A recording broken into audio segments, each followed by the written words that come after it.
welcome to our very first Water, Waste and Energy Committee meeting of 2026, meeting 865, being held today on the 3rd of March 2026. I declare this meeting open at 9:10 a.m. So firstly, a big welcome to our committee members, noting that Councillor Hamill and Councillor Wilkinson will be joining us shortly. They've just been delayed in a prior commitment. Also welcome our visiting councillors to today's meeting, and of course to our city officers and chamber staff. A reminder that our meetings are open to the public and a live stream, so we of course welcome anybody that is joining us from home. Moving on to item 1, attendance and apologies, of which there are none. Item 2, leave of absence. Also note there is none. Item 3 is the confirmation of minutes. So the minutes of the 862 Water, Waste and Energy Committee, which was held on the 25th of November 2025, are still to be confirmed. Do I have a mover for that motion? Thank you, Councillor Castro. Can I get a seconder? Thank you, Councillor Patterson. All those in favour? And that is carried. Moving on to item 4, which is our conflict of interest declarations. Do any councillors have a conflict of interest to declare against any of the items in today's agenda? No? Great. Moving on to item 5, which is the committee forward planning schedule, which is at this stage is starred. So if nobody wants to discuss it, we can deal with it as a starred item. Great. So the starred items for today are listed as 5.1, 6.1, 6.2 and 6.3. I've asked for 6.1 to be unstarred, and that's reflected in the run sheet. Would anybody else like any of the other items unstarred? Councillor Tozer. 6.2 is now unstarred. Councillor Doran. 6.3, please.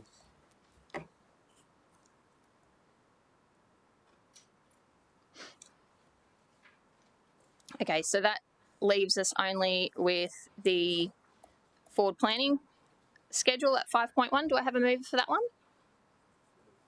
Thanks, Councillor Young. A seconder. Thanks, Councillor Castro. All those in favour? And the forward planning schedule is carried. So moving on to our first report for this morning's agenda is 6.1, which is a petition response for the relocation of skip bins along the Water Point Towers and Harbourside Gardens residential resort. Do we have officers joining us for that one? Thank you.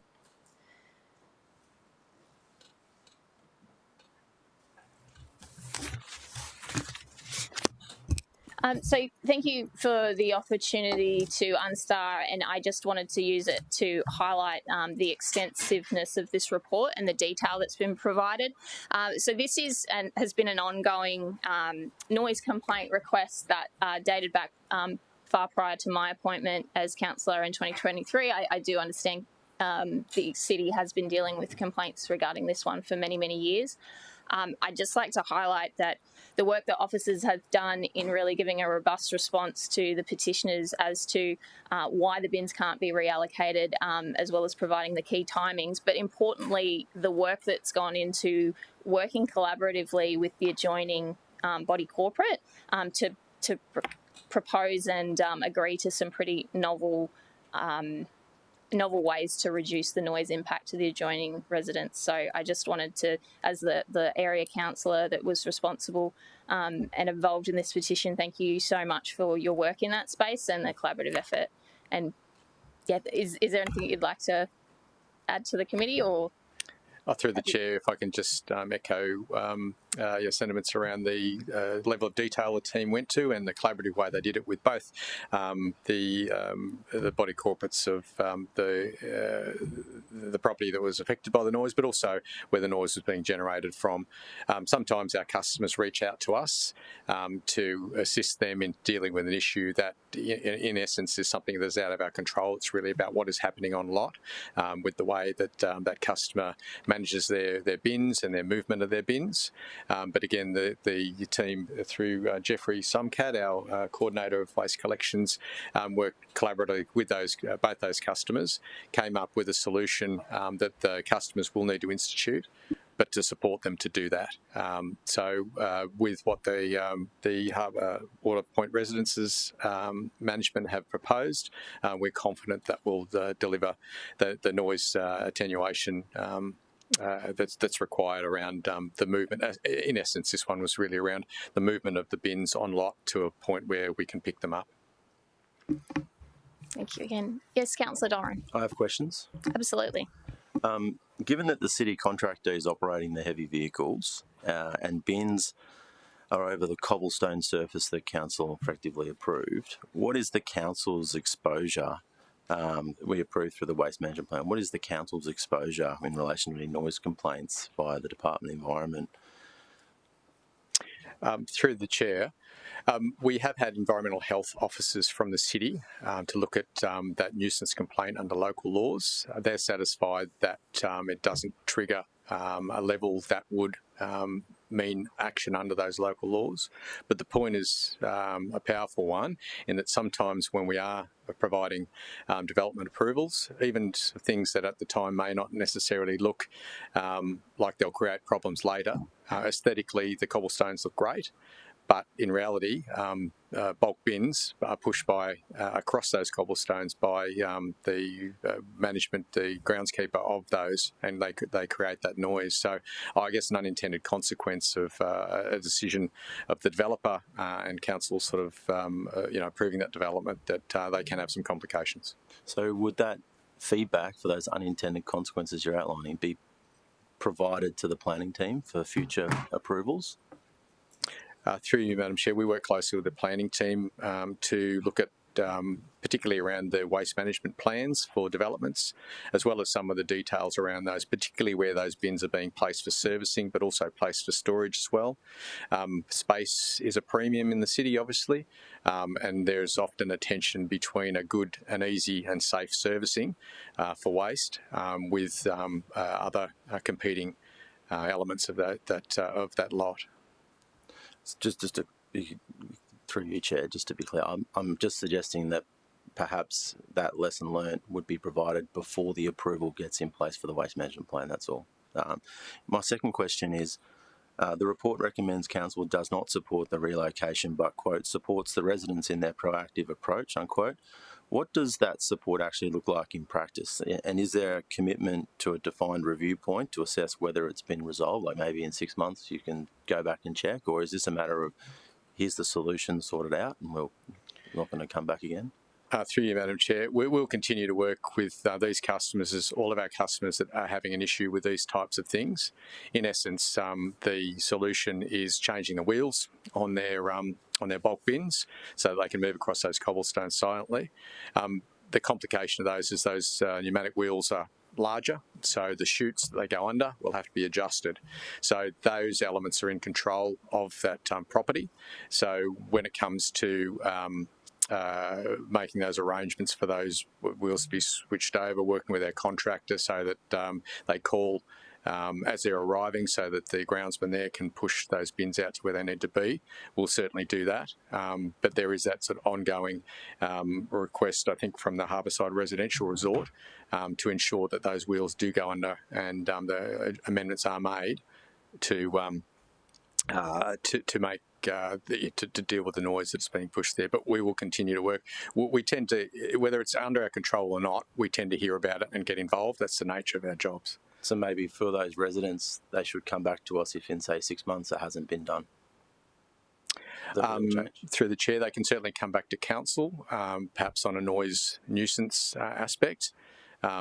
In our role, I think in the waste collections team particularly, is because we've seen permutations of these situations before, we can provide observations, not necessarily directions, but we can say a solution that you might consider is this. But again, we are not in control. We cannot sort of change those, direct them to change their wheels. It's a matter between those two neighbours that an activity on that site is creating noise on the other site. But certainly, like any other noise complaint, that can be escalated through the council. My final question, Chair, is the Saturday collections beginning as early as, I think in the report it says 7:33 a.m, a note in the report. Given there's no prescribed hours before that, has council considered voluntarily setting a minimum Saturday start time a bit later, maybe 8 a.m, as a goodwill gesture to those residents that are impacted by this noise across the cobblestone that we approved and the bins that don't have the rubber on it? Is that something that can be looked at under the waste management plan? Through you, Madam Chair, I'd be nervous about doing that, Councillor. They're not a single. They're not a single. They're one address on a round. We do like to start early as we can, because once the traffic builds up, we're in the way. We've got a heavy vehicle moving around the city. So, you know, we prefer to get that routing as efficient as we possibly can. And most other cities in the country do start, and 7 o'clock is not necessarily out of the ordinary for a collection. Some actually, larger cities operate 24/7, so they'll get pickups in the middle of the night in Sydney or Melbourne, Brisbane sometimes. That's all questions. Thank you. If there aren't any questions from other councillors, I'm happy to move that item. Do I have a seconder? Thank you, Councillor Wilkinson. Does anyone wish to speak against the motion? No? Well, with that, I will take the vote. All those in favour? All those opposed? And that is carried.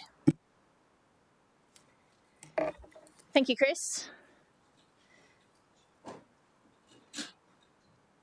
Moving on to the next item on the agenda is 6.2, which is the Waste Management Services Monthly Financial Report for December 2025.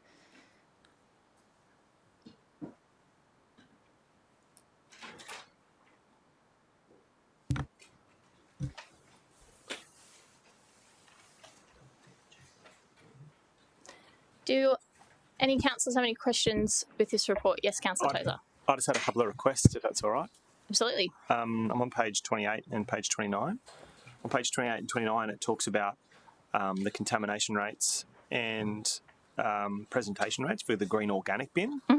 And I wondered if for this cycle and for future reports, could we include the total number of green bins in each division? You've separated divisionally, but it doesn't give us much context when there isn't a number of green bins available. I know that in my division, I only have 14,000 ratepayers, but in other, in every division it's a little bit different. So it'd be great just to have a column that said number of green bins in entirety, so we can kind of see how we're going comparatively. Is that something we can do? Through the chair, we can certainly do that. That's not a problem. We have that data. One observation I would make, if I may, we originally put this the green bin or the organics bins and the contamination rate and the presentation rate off the back of when we did our green bin expansion program. So you recall that we had when we had an opt-in system, we had about 50,000 green organics bins out there, and we ran that program where we added about another 73,000 to our fleet as part of that transition. And some of the customer concerns around those customers that didn't want a green bin at the time. There was a request coming back through this committee around, can we see some presentation rates as an indication of the uptake, whether people are actually using them and how they're going with contamination. And we did that, and we've done that as requested since then. So I guess part of an extension, we can provide whatever you like in this report, but one broader question is, do you still want to see an organics report as part of the monthly finance report, or would you like something coming back a little bit more detailed quarterly or half yearly with those sorts of that sort of information?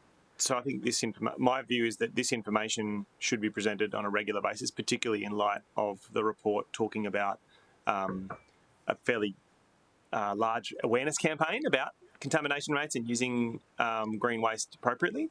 I think by including the information about total green bins by division, we are able to communicate to councillors if they're the people they talk to on a regular basis are maybe not quite doing the right thing, or there's a lot of risk associated. I mean, I know that Division 3 has 156 minor contamination green bin issues, and that is significantly higher than any other area. But that also might be a product of them having triple the amount of green bins in total. So, if that's a unique problem that Councillor Gates has to deal with, then she has social media and other newsletters and mechanisms to be able to communicate that in a way that's informative for her residents and actually can improve outcomes for the ratepayer and stop us from wasting those green bins and putting them into landfill.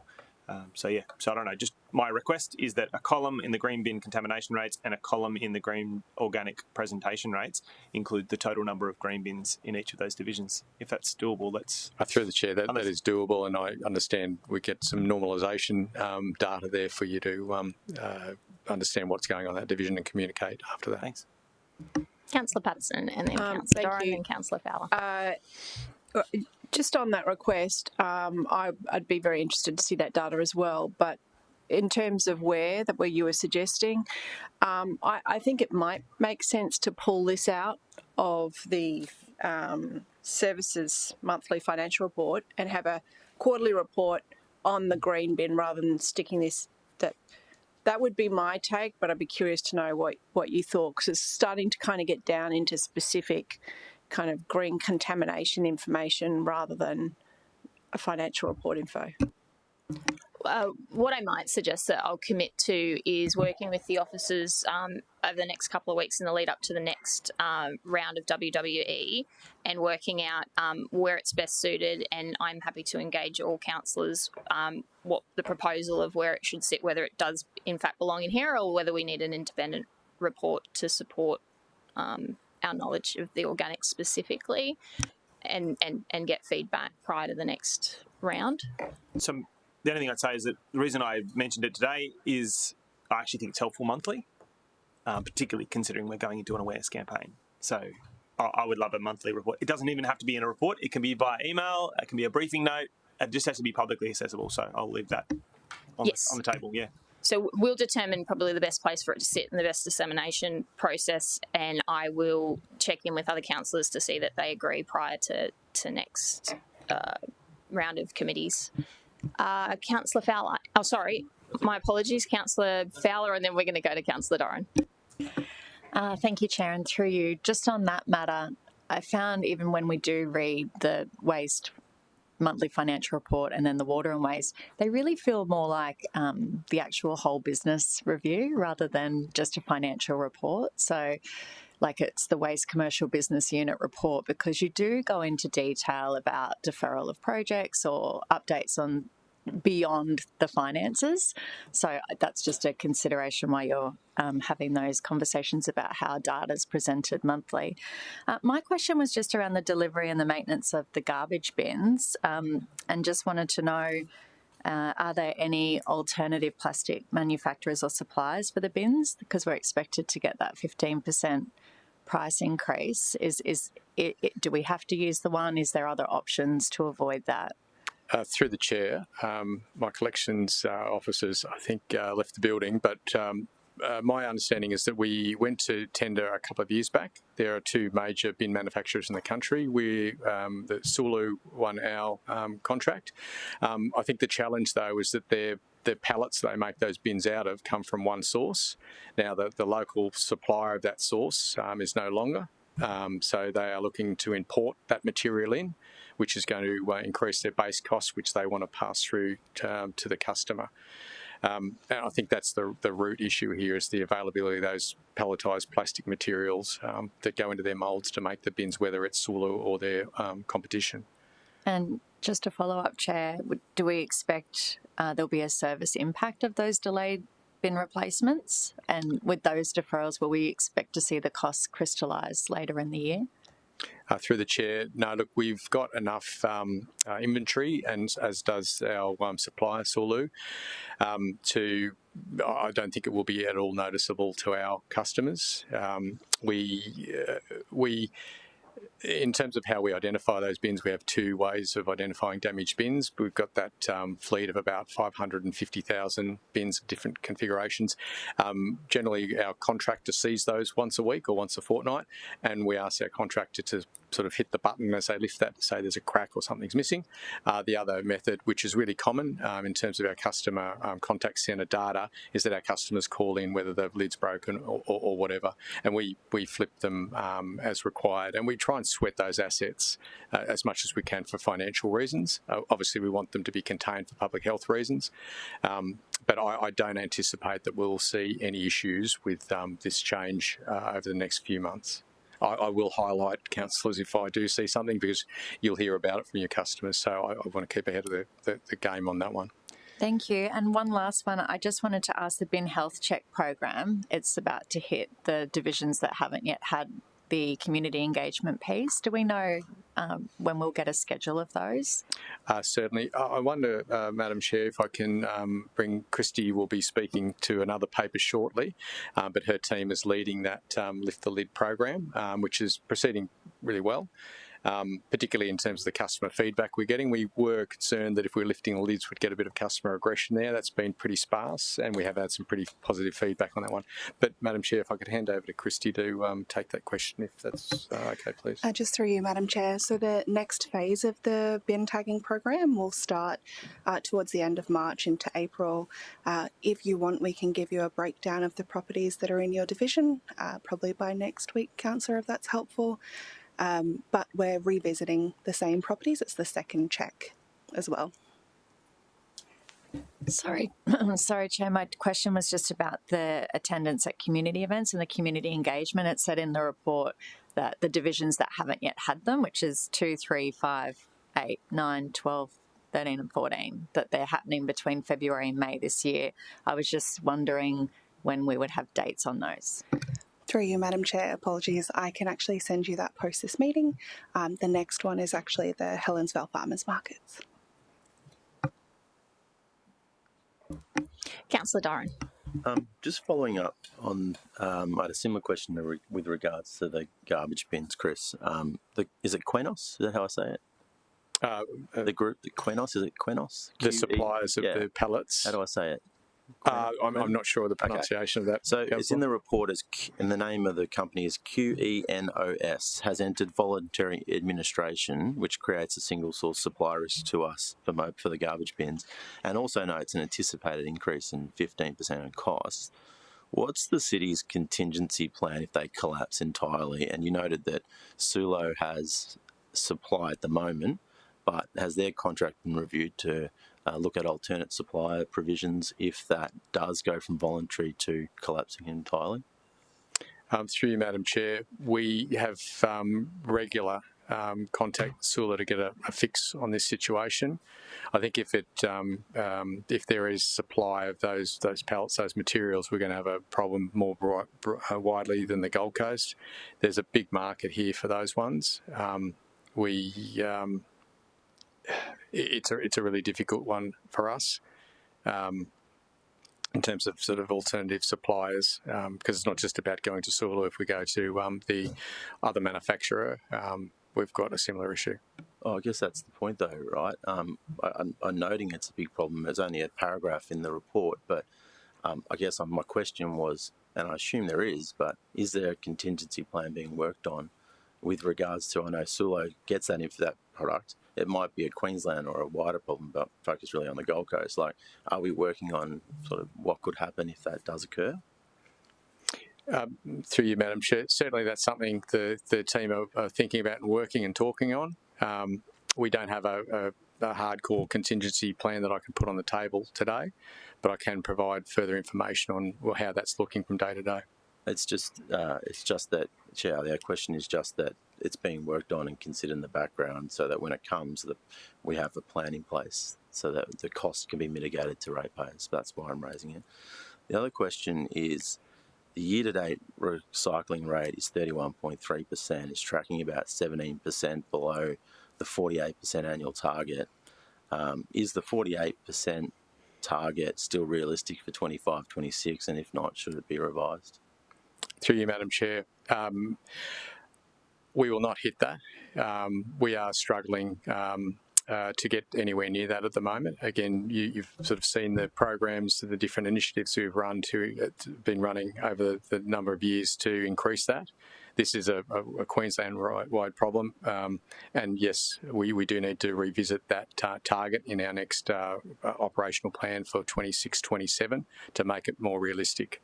I will say part of the plethora of information that we do run, whether it's communication programs, behavioural programs, which you'll hear about later in this meeting, as well as installation of things like Recycle Street to try and make it as easy as possible for our customers to recycle those materials, with the latest Recycling Street opening up at Pimpamar in December. what do you think? What do you think is the 31% fairly consistent in the year to date, or does it spike in peaks and troughs? Through you, Madam Chair, it's fairly consistent. Yeah. It's sort of around 28 to 31 is around where we are now, and it's been fairly flat. And that's something we've communicated previously around how flat that recycling number has been for a number of years, despite the different programs that we're pushing. Where we did get our biggest kick, which is when we did roll out that extra 72,000 bins with the green organics expansion, because again, being mindful that recycling is not just about the yellow lidded bin, it's the green organics that is the low hanging fruit. So you are seeing throughout southeast Queensland now, whether that's Ipswich, Sunshine Coast, Brisbane, are now rolling out bin programs, as we did a couple of years ago, to try and get an increased number of volume of resource recovery. But it is an ongoing battle to do that. It is difficult. So one could assume that if it's a fairly flat 28 to 31% year to date, that we should probably be around about 28 to 31% at the end of this financial year. Through you, Madam Chair, yeah. I think that's accurate. Okay, thank you. No more questions. Are there any further questions on item 6.2? Do I have a mover for that item? Thank you, Councillor Young. Someone to second it. Thank you, Councillor Wilkinson. Would you like to speak to it, Councillor Young? Would anybody like to speak against it? No? Well, with that, we'll take the vote. All those in favour? And that is carried, unanimous. Thank you very much, team. Thanks, Chris. Thanks, Ainsley. Moving on to item 6.3, we've got the Water and Sewerage Services Monthly Financial Report from December 2025. And welcome, Michael Kaler and Mark Vaughan.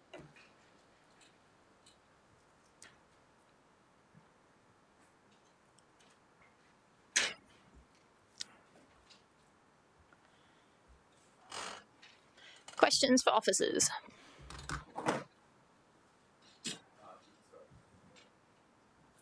Thank you, Chair. Sorry, it might, yeah. I wanted to ask a quick question, if you could clarify the ALDS contract change. So it looks like a reactive maintenance of 3.4 million over budget, but the officers have responded by adjusting the cost allocation methodology to move more costs into capital. I just want to understand how that, can you tell me a little bit more about how that works, please? Through the chair, and I'll let finance add to it. But in essence, ALDS can undertake a significant capital program as well as maintenance works. So in terms of OPEX and CAPEX, when we did a review of how the total overhead costs for their program was being distributed, it was effectively over allocating to OPEX. So the team have done a review, and we're now allocating more accurately the overhead costs across the value of their CAPEX program and their OPEX program in essence. But I'll defer to Ainsley if she wanted to add. Through you, Madam Chair, and what Michael was saying is correct. In addition to that, we often have situations where ALDS contractors will go out to a job and what might start out as a repair will soon turn into a replacement. So if they go out and it's a length of pipe that needs to be replaced, it goes from being a repairs and maintenance job, which would go through a work order that is appropriate for that, but it will then turn into a full replacement at times, at which point it then kicks over into a capital works job.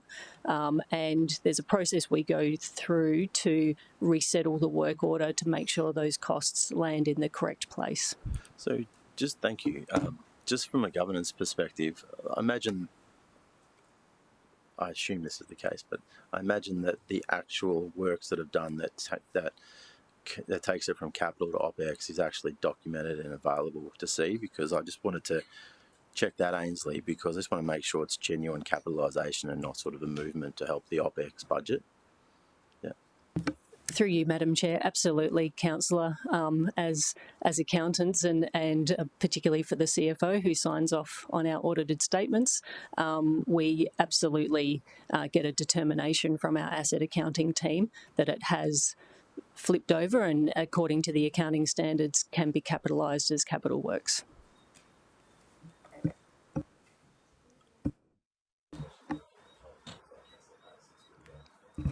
very chivalrous of you. Councillor Patterson. Thank you. I just thought it may give committee members comfort to know that these questions were asked in a recent Audit and Risk Committee meeting, and it was examined there, and the answers that were provided very similar today and gave comfort to the Audit and Risk Committee members. Thanks. Thank you for that detail, Councillor Patterson. And another question for Councillor Doran. Thank you. I want to talk about the Pimpama SDP. So the $19.5 million target price modifier on the Pimpama SDP Stage 2 is described as likely to affect the overall budget. What is the current risk-adjusted cost forecast for the project relative to the revised budget of the $186.5 million? And at what point will this trigger a formal change request to Council?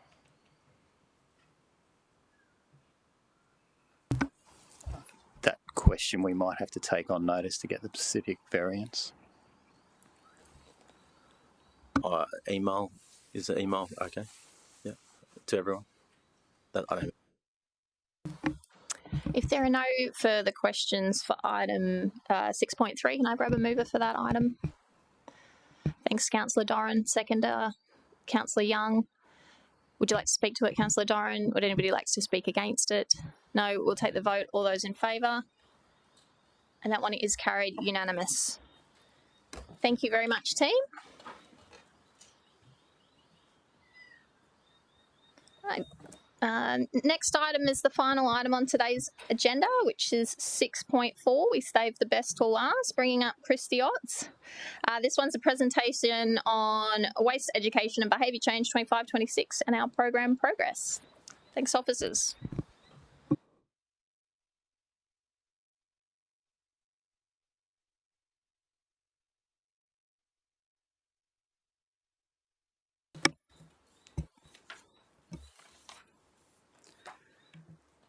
Good morning, councillors, and through you, Madam Chair.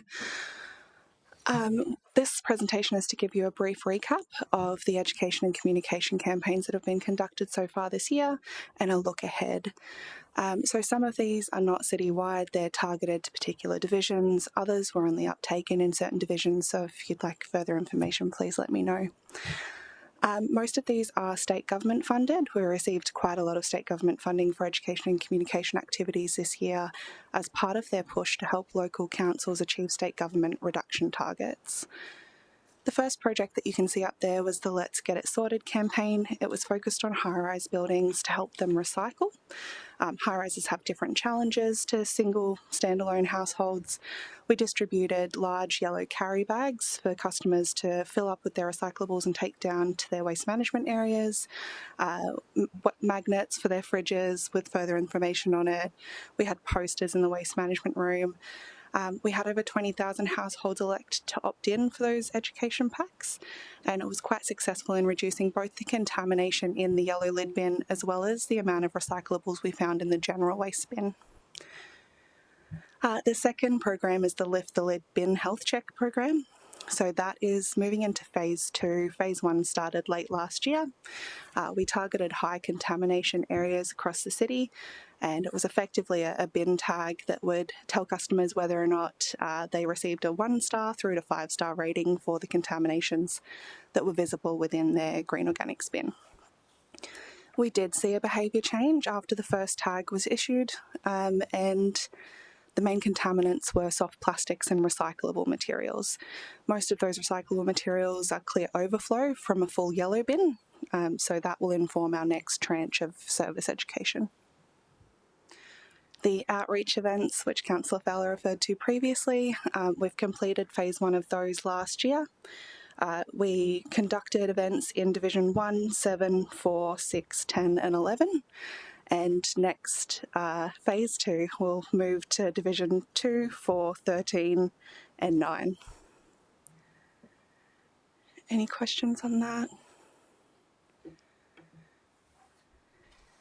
In addition to that, we've done quite a tranche of digital communication. So the Green Organics Contamination campaign started last year and will continue through this year. That is state government funded, and it's focused on reducing the amount of contaminants that we see in that bin because it does affect the processing of the materials. We also opened the Pimpama Waste and Recycling Centre. You'll see there from the numbers that are displayed on the screen that the organic reach of opening a facility in some instances was similar or double to paid campaigns that we pushed out on educating our customers. Now, what that shows us is that waste and recycling continues to be top of mind for customers, and in particular, the introduction of new facilities or services. We also resumed our end-of-year education campaign. That's focused on 2 tranches of activity. One is to remind our customers of how to use their waste and recycling services. So, for example, to put your curbside bins out the night before so you don't miss collection. But also when we see peaks and troughs at our WRCs, so customers have expectations when they go to the centre and they're not caught unawares in long lines. The second is just a range of handy tips and tricks on how to reduce your waste over the Christmas period, which always gets a strong level of engagement from customers.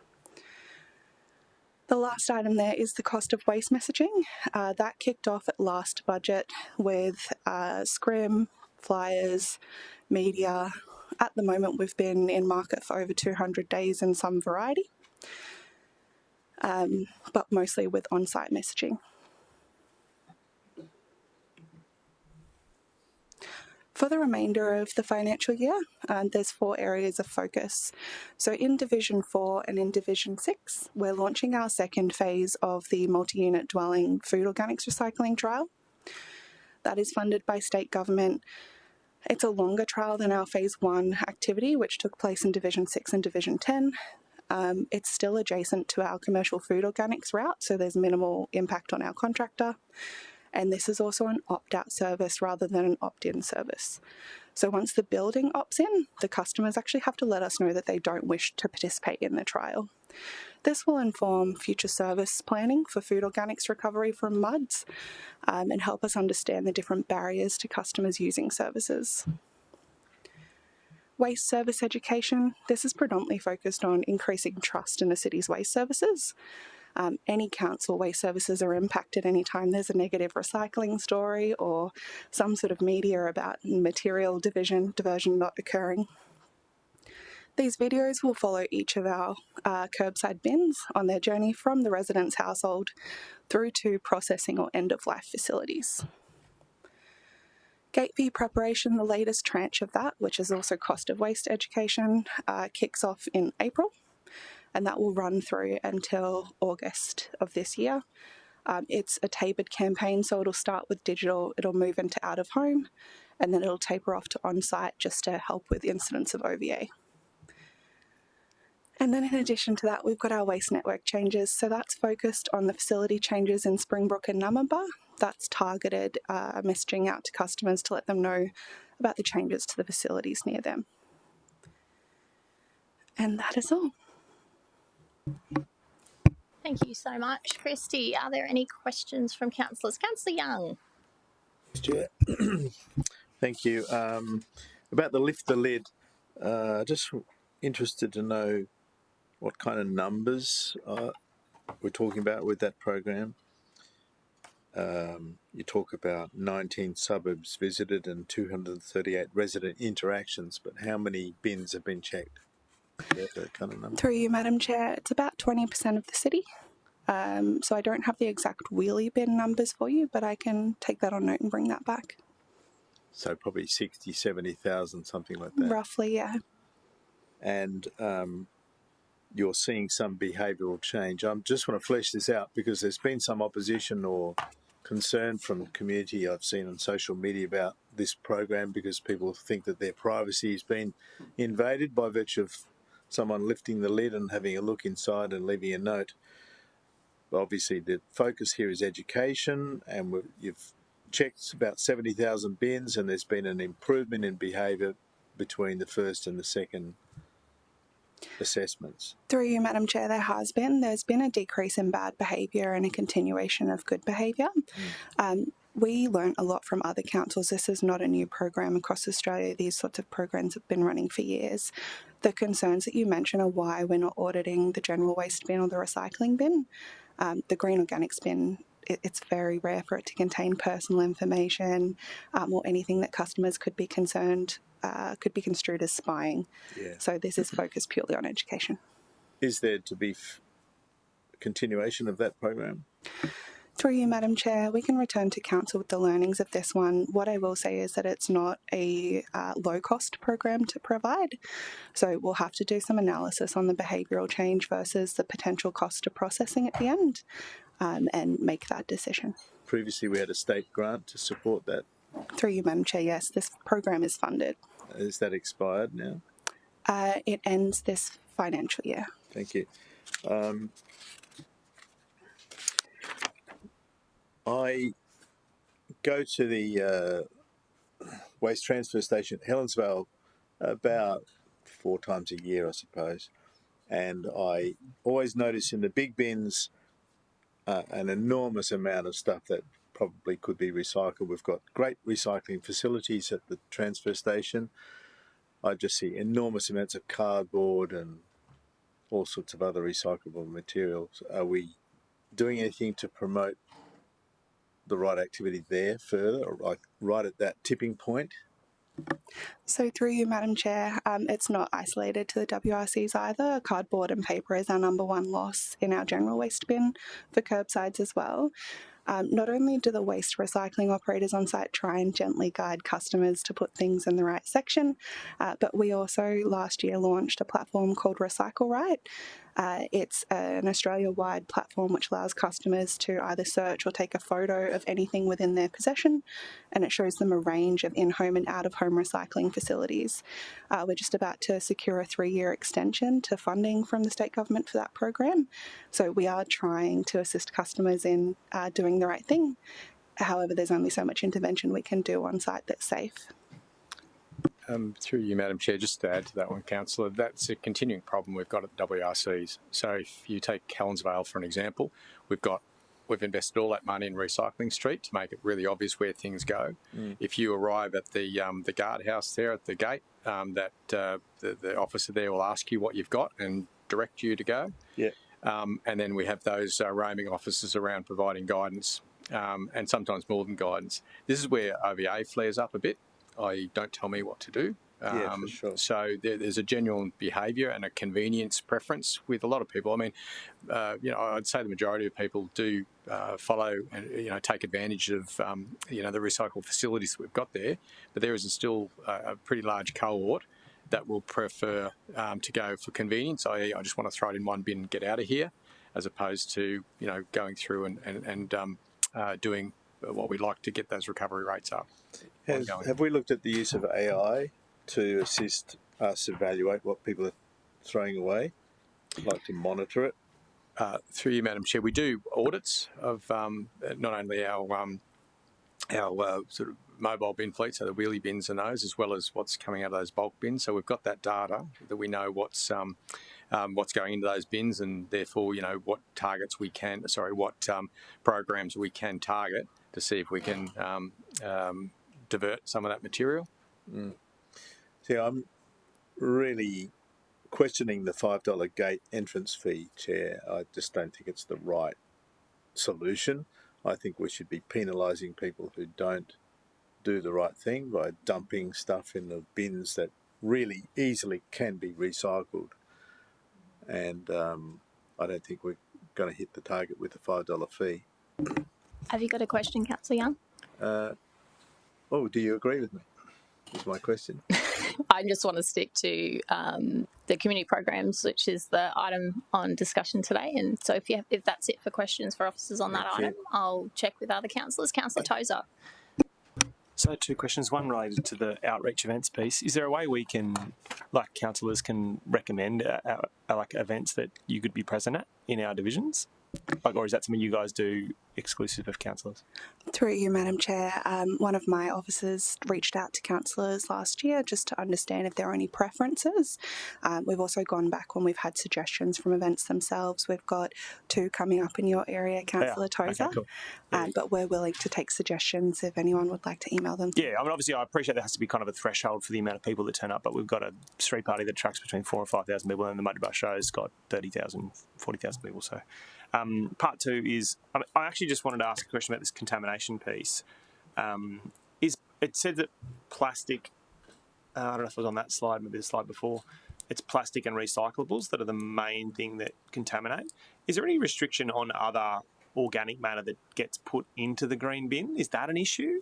Through you, Madam Chair, yes. And part of the program does help customers understand that at the moment the go bin does not take food, and there's also no ability for it to take animal refuse as well, which is one that quite commonly gets confused. Right. So because the dog poo is, is organic, you still can't put dog feces in the green bin. Through you, Madam Chair, no, you can't. Not when you're looking at a green organics bin. There's processing issues. Additionally, a lot of the time, animal refuse is bagged, and we could have a lengthy conversation about the difference between something that's biodegradable versus green and friendly versus actually breaks down in the process. But any soft plastic at the moment is a risk to the process of green organics. Yeah, cool. So what about things like, I was thinking about it on the weekend because I was putting my green bin in. I'd mowed my lawn, put my lawn clippers in, that's no dramas. But I was getting my kids to pull, like there were some dead branches, and quite biggish. My boys are quite big. Is that problematic, or is green, like a palm fronds, I'm assuming are okay, but actual, a tree trunk might be, 6 to 8 centimetres. Is that too big, or...? Through you, Madam Chair, we do prohibit large logs from the bin. There's just some safety issues around them, but branches, if they're broken up or cut down, can go into the green organics bin. Okay, thanks. Thanks for the training session. Appreciate it. Councillor Doran. Thank you, Chair. I'm interested in the outreach as well. I'm curious, do you have a cost on what the 6 pop-up displays might have cost the city? Through you, Madam Chair, at the moment we've got around, I believe it was $70,000 for the whole program of outreach events dedicated. We have not used that threshold at this point. The reason I ask is because the outreach events program reached, according to the report, about just over 150 resident interactions.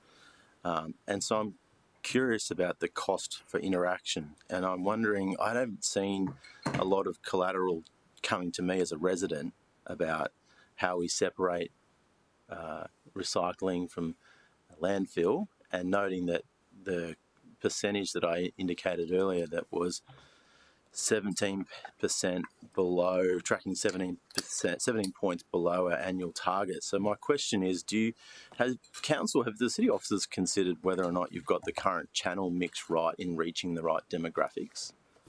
Through you, Madam Chair, that is something that we consistently debate. This program was government funded, state government funded, and that's why we decided to test the efficacy of it. When it comes to city funding, there is a fine line between distribution of citywide printed materials, especially when it comes to something that's quite high cost, like a fridge magnet, for example, versus digital activity. We know that in-home material can be more effective.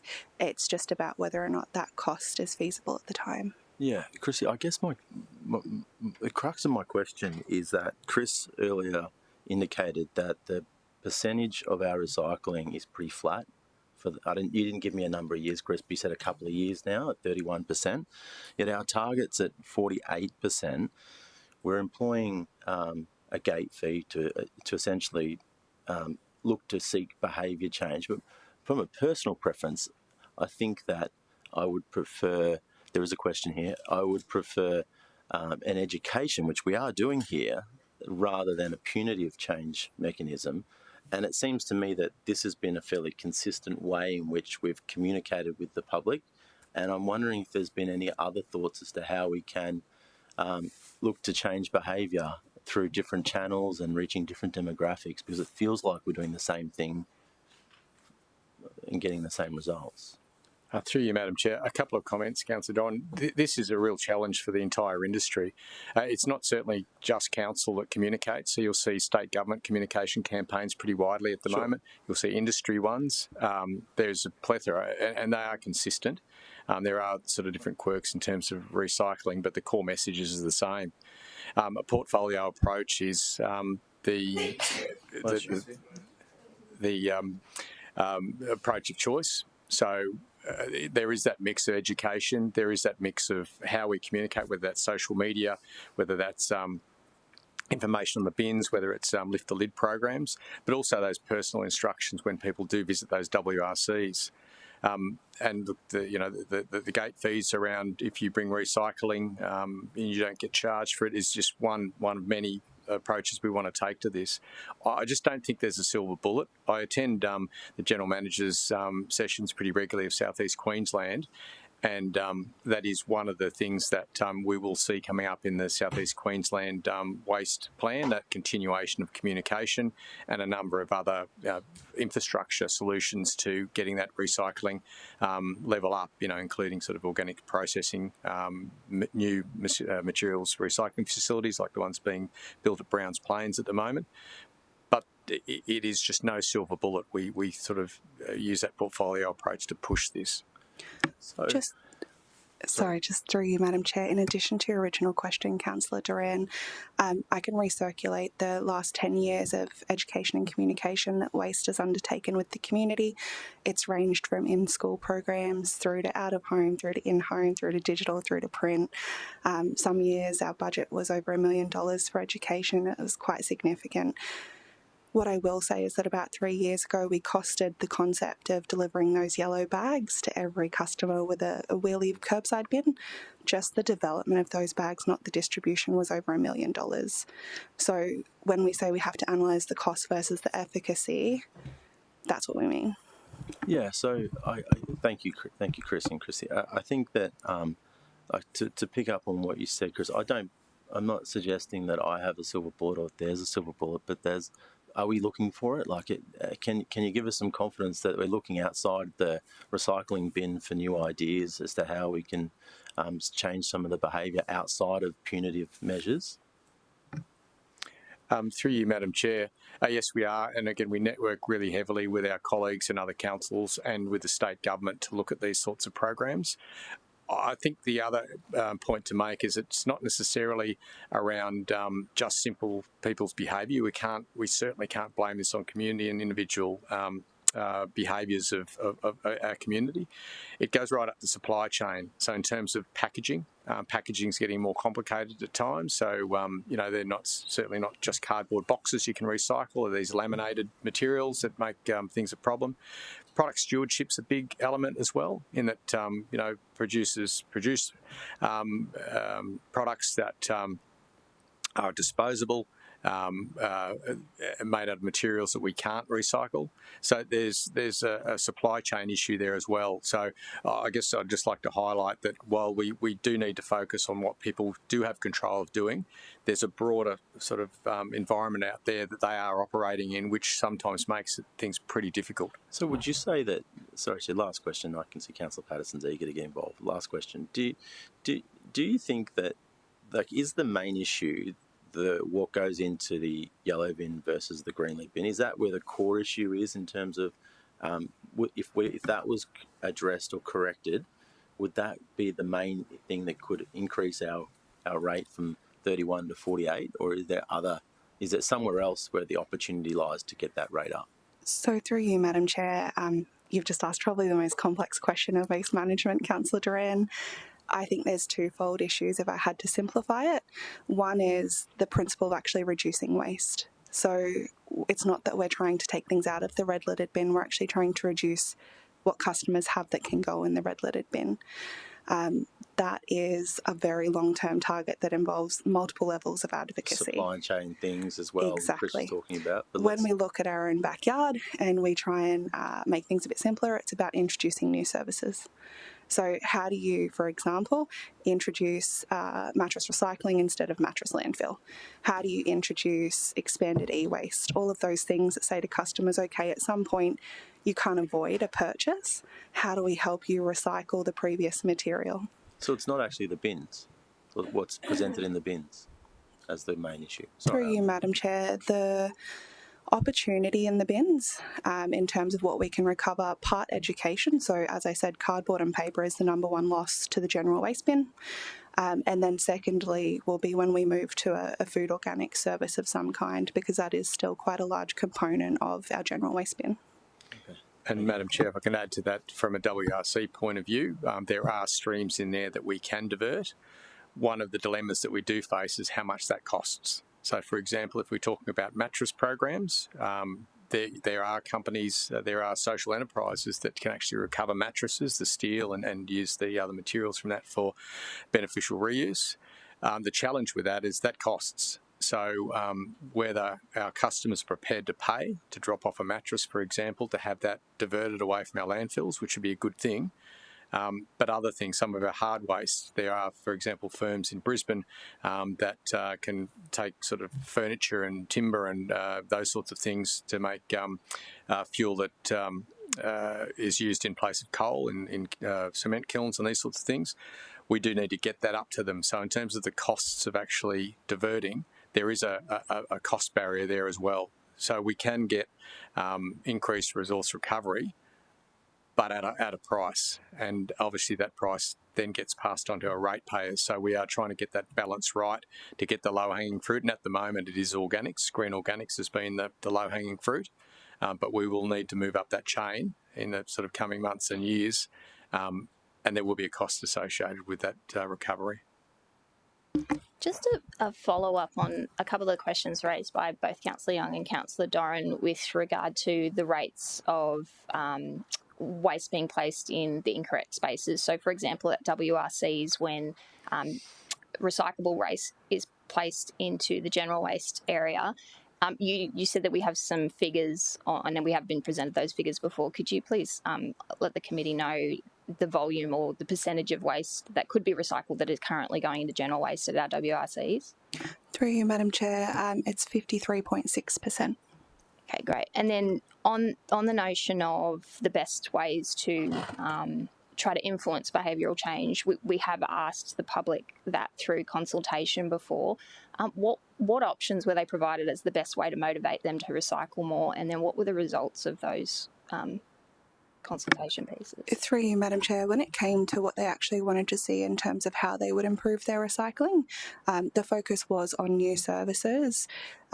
If you look at statewide and Australia-wide surveys, most people think that they are actually doing a really good job recycling until you then ask them, okay, out of these 5 things, what can go in your recycling bin? So their top preference was new services, improved streams at the waste and recycling centres, new curbside services, those sorts of things. What I think you might be referring to as a second point is when we asked customers how they wanted to pay, their preference was to pay for the waste that they generate. Councillor Patterson. Thank you. Can I request that when we receive presentations like this, that you just provide a summary of what our targets are and where we're at? And if I can just ask on that, I remember when we first set the targets, or when we last set the targets, there was a conversation about where Germany was at and how, you know, that's kind of as good as it gets, and that's not even that good. So I think just kind of keeping into mind of, you know, what is our target rate, where have we been, and how does that compare to others, so that I can read this in that lens. That'd be great. Thank you. Are there any further questions from the floor? No, would anybody like to move the community programs update? Thank you, Councillor Young. Do I have a seconder? Thanks, Councillor Wilkinson. Would you like to speak to Councillor Young? Thank you, Chair. Well, I think the benefits of the program are self-explanatory. There has been public criticism of the Lift the Lid, for example, which is aimed at educating the community rather than prying on what people are putting in their bins necessarily. And these activities are all about trying to improve and encourage the right kind of behaviour in our community, because ultimately we know that waste going into landfill is not viable and not affordable. So these activities are designed to save the community money ultimately. Thank you. I endorse the recommendations. Thanks, Councillor Young. Anyone wishing to speak against the update? No, well, with that, I will take the vote. All those in favour? And it is carried unanimous. Thank you very much, Waste team, as always. And that brings us to the end of today's agenda. And if there are no general business items arising from any of today's topics, we will close the meeting at 10:09. Thank you.